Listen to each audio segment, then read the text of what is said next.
안녕하세요. 한올심리상담센터입니다. Q&A 1편에 이어서 부모님들께서 가지고 계시는 또 다른 고민들에 대한 해답을 준비해왔습니다. 저번 시간과 마찬가지로 필요하신 부분만 편하게 시청해주시면 되겠습니다.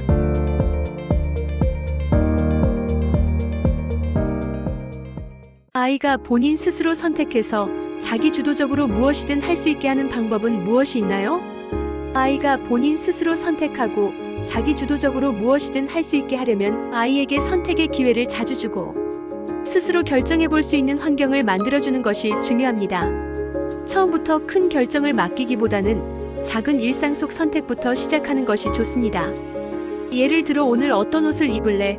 이 책과 저 책 중에 무엇부터 읽을래? 간식으로 과일과 요거트 중에 무엇을 먹을래? 와 같은 질문을 통해 아이가 스스로 선택하는 경험을 쌓게 합니다. 이때 선택지를 너무 많이 주지 않고 두세 가지 정도로 적절하게 제한하는 것이 좋습니다. 선택의 폭이 너무 넓으면 아이가 오히려 결정하기 어려워하거나 부담을 느낄 수 있기 때문입니다. 아이가 선택을 했을 때 그 결과를 존중해주는 태도도 중요합니다. 아이의 선택이 부모의 생각과 다르더라도 가능한 한 그 선택을 존중하고 만약 결과가 좋지 않더라도 아이 스스로 경험하고 배우는 기회를 가질 수 있도록 도와주는 것이 바람직합니다. 또한 아이가 무엇인가를 주도적으로 시도했을 때 과정 자체를 칭찬해주는 것도 좋은 방법입니다. 결과에만 집중하기보다 스스로 정해서 해봤구나, 내가 골라서 해본 게 참 좋았어 같은 말로 아이의 주도적인 태도를 인정해주면 아이는 점차 스스로 결정하고 책임지는 것에 익숙해지고 자신감을 갖게 됩니다. 마지막으로 아이에게 무조건적인 통제보다는 신뢰를 보내고 기다려주는 자세가 필요합니다. 때로는 부모가 보기에는 비효율적이고 서툴러 보여도 그 안에서 아이는 많은 것을 배우고 성장합니다.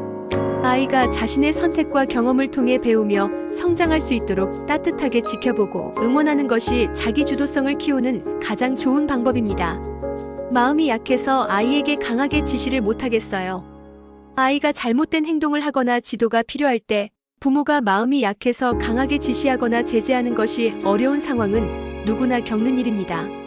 아이가 상처받지 않을까 걱정되거나 갈등을 피하고 싶은 마음이 앞서서 순간을 넘기다 보면 점점 아이가 규칙과 경계를 인식하지 못하게 되고 결국 부모도 아이도 더 힘들어질 수 있습니다.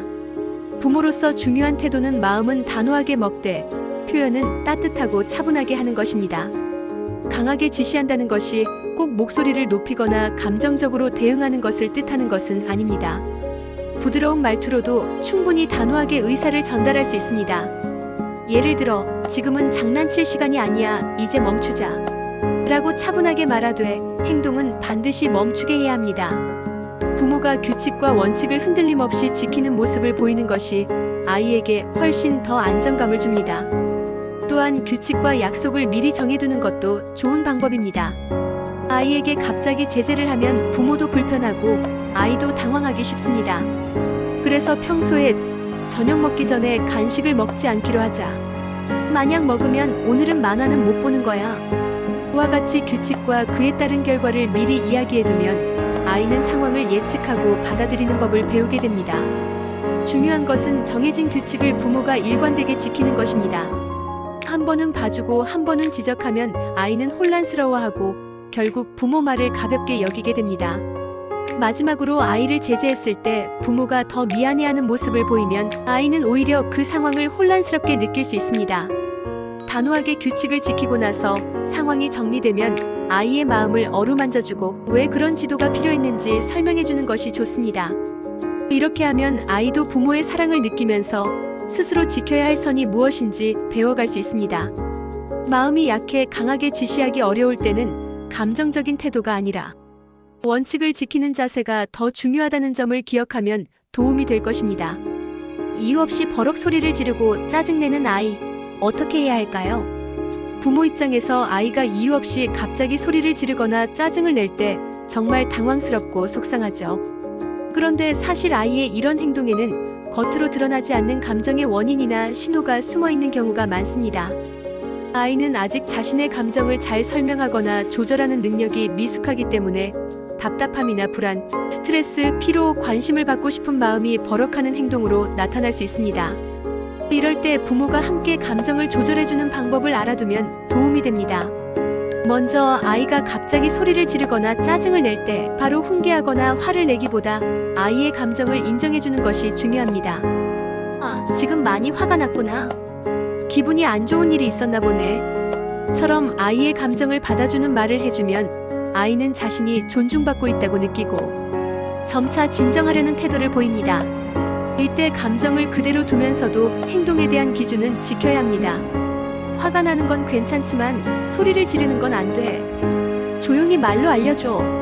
라고 차분하게 말해주며 감정과 행동을 분리해 알려주는 것이 좋습니다. 또한 아이가 짜증을 낼 때마다 부모가 지나치게 반응하거나 바로 달래주면 아이는 그런 행동으로 관심을 얻을 수 있다는 것을 학습할 수 있으므로 주의해야 합니다.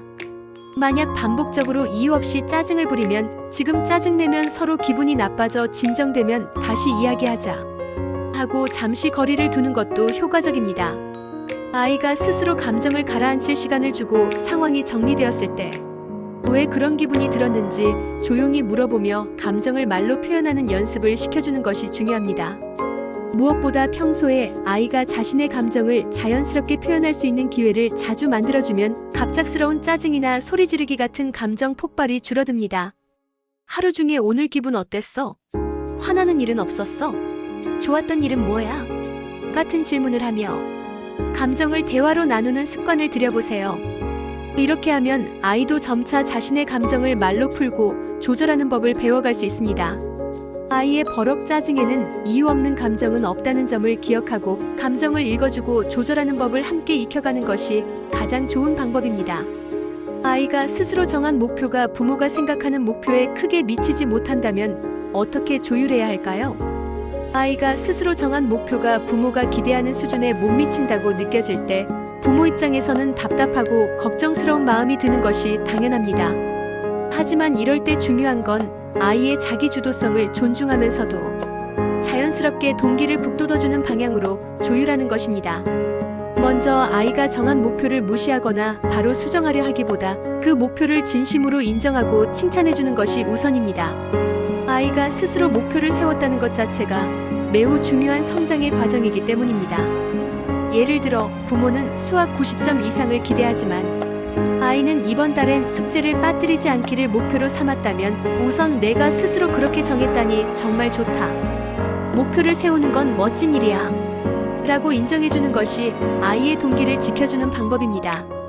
그 다음엔 자연스럽게 질문을 통해 목표의 의미와 방향을 확장할 수 있도록 유도하는 것이 좋습니다.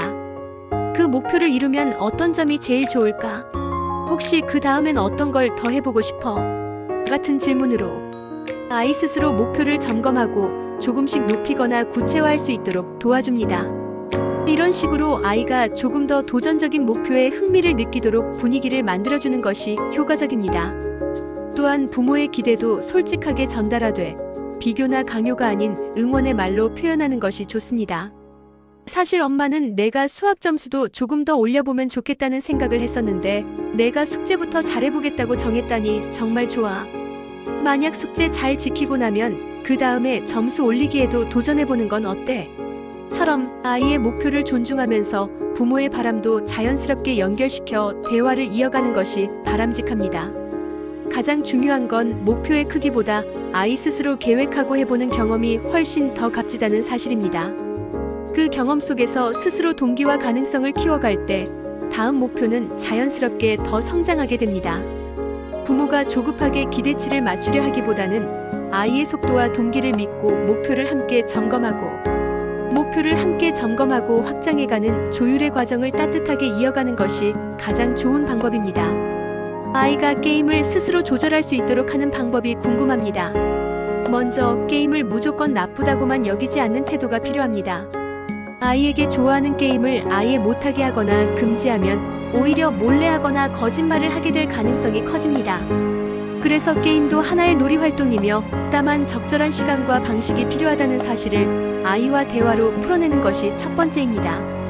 그 다음으로는 아이와 함께 규칙을 정하는 것이 중요합니다.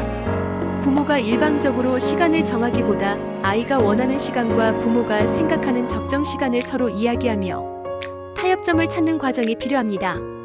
예를 들어 너는 하루에 몇 분 정도가 적당하다고 생각해? 만약 그 시간보다 더 오래 하면 어떤 일이 생길까? 같은 질문으로 아이 스스로 조절의 필요성을 생각하게 유도합니다. 이렇게 함께 정한 규칙은 종이에 적어 눈에 잘 보이는 곳에 붙여두거나 약속 카드처럼 만들어두면 더 효과적입니다. 그리고 게임을 하기로 한 시간과 하지 않는 시간을 명확하게 구분해주는 생활 습관을 만들어주는 것도 중요합니다. 예를 들어 숙제, 식사, 운동, 독서 같은 기본 활동을 먼저 한 뒤 남은 시간에 게임을 하도록 하는 식으로 생활의 우선순위를 정해주고 그 원칙을 지킬 수 있도록 돕습니다. 게임 시간 조절을 잘했을 때에는 작은 칭찬과 긍정적인 피드백도 꼭 필요합니다. 내가 스스로 시간 지키고 끝내서 정말 기분 좋다. 내가 약속을 잘 지키니 엄마도 믿음이 간다. 같은 말로 아이의 조절 행동을 긍정적으로 강화해주면 아이 스스로 조절할 동기가 생깁니다. 마지막으로 게임 이외에 재미있게 몰입할 수 있는 활동이나 취미를 함께 찾아주는 것도 장기적으로 도움이 됩니다. 아이가 게임 외에도 좋아하고 즐길 수 있는 것이 있다면 자연스럽게 게임 시간은 줄어들게 됩니다.